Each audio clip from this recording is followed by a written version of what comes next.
Ooh, welcome to That's Good Sports. It's the divisional round power rankings episode. We got the Jags and Chiefs kicking things off on Saturday, followed by Giants Eagles. Sunday, it's the Bengals and Buffalo, and then the Cowboys and 49ers Sunday evening. And I truly believe the better team advanced after every game of wildcard weekend. That doesn't always happen. And the old curse wheel here failed to bring down the Giants. In fact, I think it made them stronger, which gives it a 500 record on the season.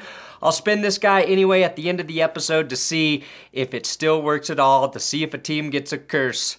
So let's rank the final 8 teams in this NFL season for power.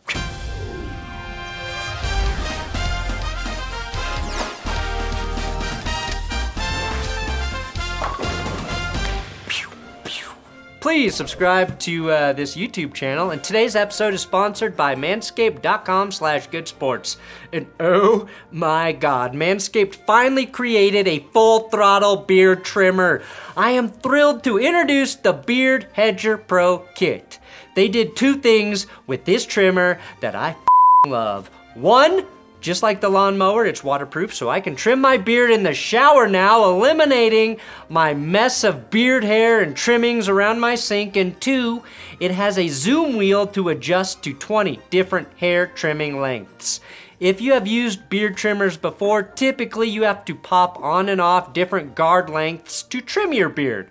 Being able to adjust that without changing guards is just great design.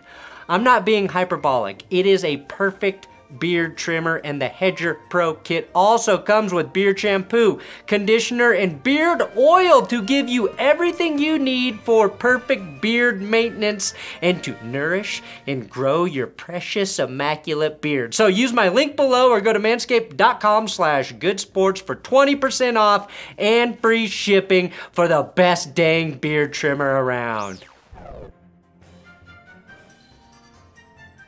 I gotta give a huge shout out and thank you to Rachel Half for not only designing the derpy logos for every team that you've seen in the power rankings lately, but also doing the throwbacks for every team. She's at SqueakyMuffin87 on Twitter, so show her some love. Number 8, I've got the Jaguars. Yes, the most resilient team in the playoffs right now. And Jacksonville, while I believe in you with all of my heart, your first half performance against the Chargers is mildly concerning. I'm going to spin it positively, though, and say Trevor Lawrence got all of his playoff interceptions out of the way in the first half of the first game. So that might point to positive developments going forward for the Jaguars offense. Although it would be pretty cool to see Lawrence win every game like that, and be like the first player to have more postseason interceptions than regular season interceptions and then win a Super Bowl. That would actually be an all-time Jags level stat. Now, I do think much of your success is in the hands of the NFL officials. If they allow Kansas City's secondary to assault your ball catchers like they did in the Chargers game, it might be tough sledding in Arrowhead. Now, Jacksonville lost 27-17 in their Week 10 matchup against the Chiefs. The problem for them in that game was they had no balance on offense, dropping back 45 times and running the ball just 16. I can assure you that is not how you beat the Kansas City Chiefs. I was impressed at Doug Peterson's willingness to keep Travis Etienne involved even while they were down 3 or more scores last week. Stick to the script, Jacksonville, and you might have a chance against the Chiefs. Number 7, Cowboys. All right, Dallas, first of all, thank you for your evisceration of Tom Brady. I greatly appreciate your defense forcing him to throw 31 incompletions, the most of his playoff career. So why don't I have you higher on this list? You dominated. Well, you dominated the worst team in the postseason. You stomped the worst quarterback in the postseason. In other words, you did what you were supposed to do. Micah Parsons had a day pressuring Tom Brady 9 times. That's the most pressure Brady has seen by a single person not named Giselle in the last 5 seasons. Dallas didn't rack up a ton of sacks, just 2, but they made Brady look lost out there. Now, I might be a bit worried about your kicker moving forward, Dallas. Don't know why, but I just got a gut feeling I'd be a little worried. Dak Prescott was elite, though, on Monday night. He rushed for a touchdown, threw 4 touchdowns for 305 yards, and most importantly, had 0 picks. Not only did he mimic Peyton Manning's famous quarterback boot that fooled the Cowboys' entire defense, he joined Manning in the stats department, becoming the only other player in postseason history with 4 passing touchdowns, 1 rushing touchdown, and a completion percentage of 75. Or more. Unless you're talking about forehead size or Super Bowl 48, it's always good to be compared to Peyton Manning. Hell, Dak ripped 11 straight completions, which is the most by a Cowboys quarterback in the postseason. Suck it, Aikman. Now I also got to give Mike McCarthy some love for his giant balls. We discussed Dable's balls at great length this season, Peterson's balls last week, but even before Marr was missing, McCarthy went for it on 4th and goal and got a touchdown on that great QB keeper. He went for it on 4th and 6 later in the game, and shit, made the Cowboys just fun to watch. Number 6, that's right, New York, I've got the Giants. Now, I do not like that there are 3 NFC East teams in the playoffs, but damn, it's hard to not be excited about the Giants. Am I confident putting you ahead of the Cowboys? No, not in the slightest. But if you were playing the Cowboys instead of the Eagles, I think Daniel Jones' ability to avoid the pass rush would give you a real chance to win. That said, you do have a great chance to upset the Eagles because we don't really know how bad Jalen Hurts' arm is injured. He might be limited. The Giants did a tremendous job shutting down one of the best receivers on earth in Justin Jefferson. Jefferson had just 4 receiving yards in the second half. 4! The issue with the Eagles ball catchers is you have 2 top-tier receivers in A.J. Brown and Devontae Smith to defend. I believe the Giants are capable of limiting one of them, but certainly not both. And after giving up 129 receiving yards to T.J. Hawkinson, I foresee Dallas Goedert as a problem for the Giants. What New York needs is an all-time game from Saquon Barkley. A career-defining game by Barkley will be the way you beat the Eagles, New York. Number 5, it's the Bills. The Buffalo Billions played down to, the Dolphins, allowing a Skylar Thompson-led team to briefly grab the lead in a game that might have been different if the Dolphins weren't dropping every other pass. The key to the Bills advancing is cutting down on those silly turnovers because we learned last week that Cincy is pretty good at capitalizing on those turnovers. That's a mismatch for Buffalo. However, it's pretty scary knowing that on an off day, the Bills still managed to score 34 points in a playoff game. Which begs the question, do the Bills need to limit their turnovers? Or do they succeed because Josh Allen is going to sling the piss out of the rock no matter what? This current Bills team is a puncher's puncher. They're like the Mike Tyson of football teams without Brian Dable. Maybe they will be world champs, okay? Or maybe they'll be getting a face tattoo in prison next week. I don't know. I do admire that the Bills semi-committed to the run last Sunday, even if it wasn't the most effective. Josh Allen surprisingly only ran the ball 4 times against Miami, and I think he's going to have to at least double that number this week and potentially beyond if the Bills want to get to the Super Bowl.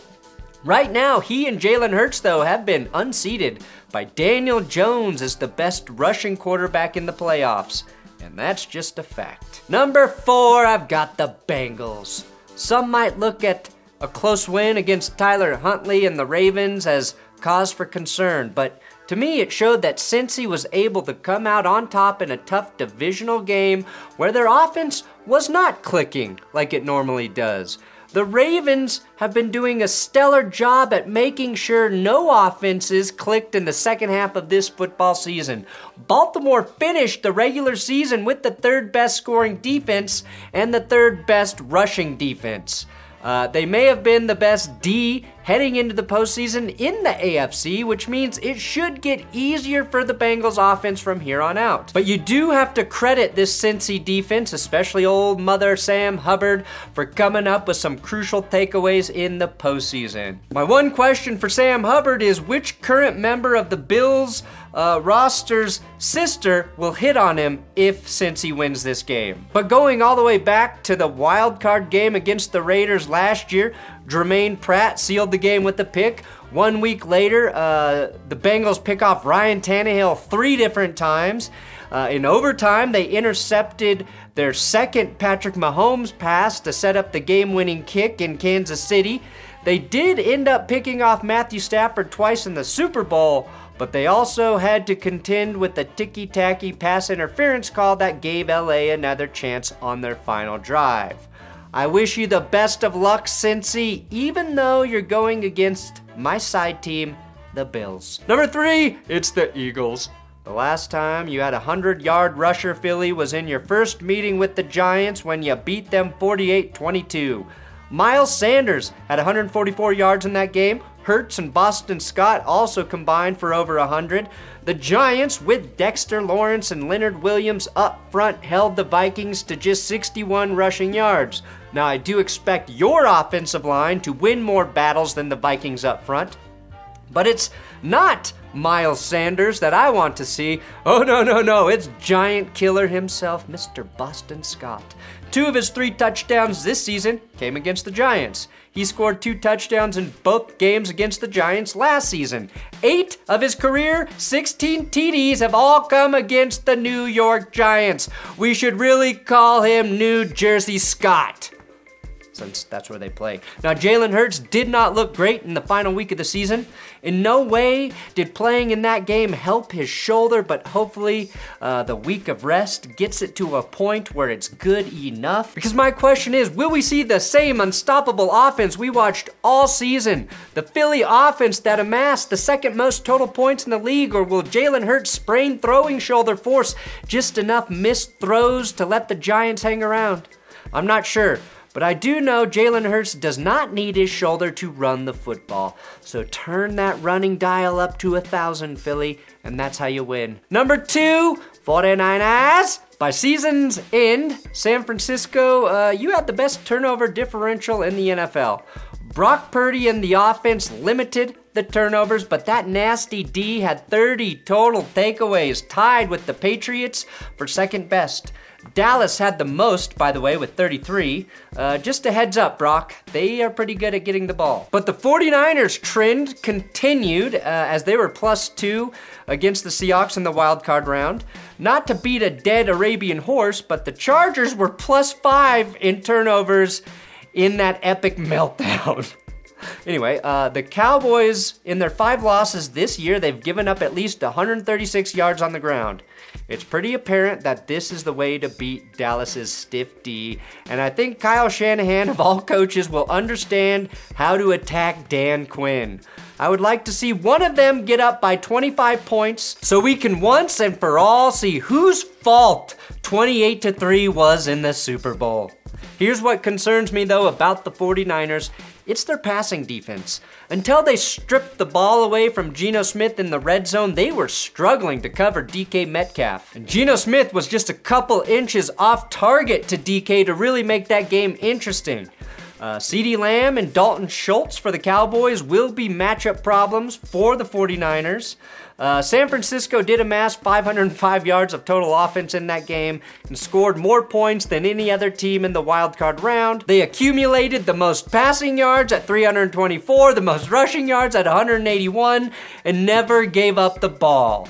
If Kyle Shanahan has Brock Purdy throw it 66 times like Tom Brady did against Dallas, it will actually be successful because it will be part of the game plan. So even if their defense isn't as staunch as it's been all season, I don't know if anybody can hang with the 49ers offense. Except for maybe my number 1 team, the Chiefs. Serious question, should the Chiefs even be forced to play in the playoffs?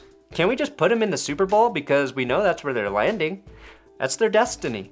This is a team with no flaws, no weaknesses, and the knowledge that they won't have to travel to Buffalo under any circumstances.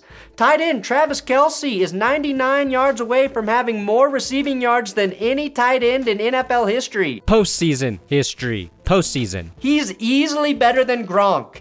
Andy Reid is a better coach than Doug Peterson. And while Doug will be playing chess, Andy will be bringing a fucking gun to the chess match. The only chance the Jaguars have in this game is if Patrick Mahomes decides to try and throw every pass with his left hand. And even then, I still sorta like his chances. Kansas City's also the healthiest team right now. They literally only have 4 players on IR, with the only truly notable player being Clyde Edwards-Helaire on that list. Which you could argue they've been better with Isaiah Pacheco and Jerick McKinnon anyway. The only player not practicing this week so far is Mecole Hardman. That's pretty impressive. I really don't know if we have ever seen a healthier team in the playoffs. I don't know if we've seen a better team in the playoffs. The world is your oyster, Kansas City, and as far as I can tell, everybody loves you and is rooting for you, so good luck. Okay, for the first time, I actually forgot to spin the curse wheel. It's like you got one job, Perna. Fucking do it. Okay, so I'm going to spin the curse wheel, and we'll see who actually gets the curse. Maybe it'll be stronger since I forgot. Or maybe it just means this is some fake stuff we've been pretending is real for a while. Oh no, number 3. Philly! Daniel Jones for president, I guess. Good luck, Kansas City. I love you. Thanks for watching That's Good Sports. Please subscribe here on YouTube. I'm on Twitter at Brandon Perna, Instagram at Brandon Perna, and come back tomorrow for a very special Brock Purdy episode.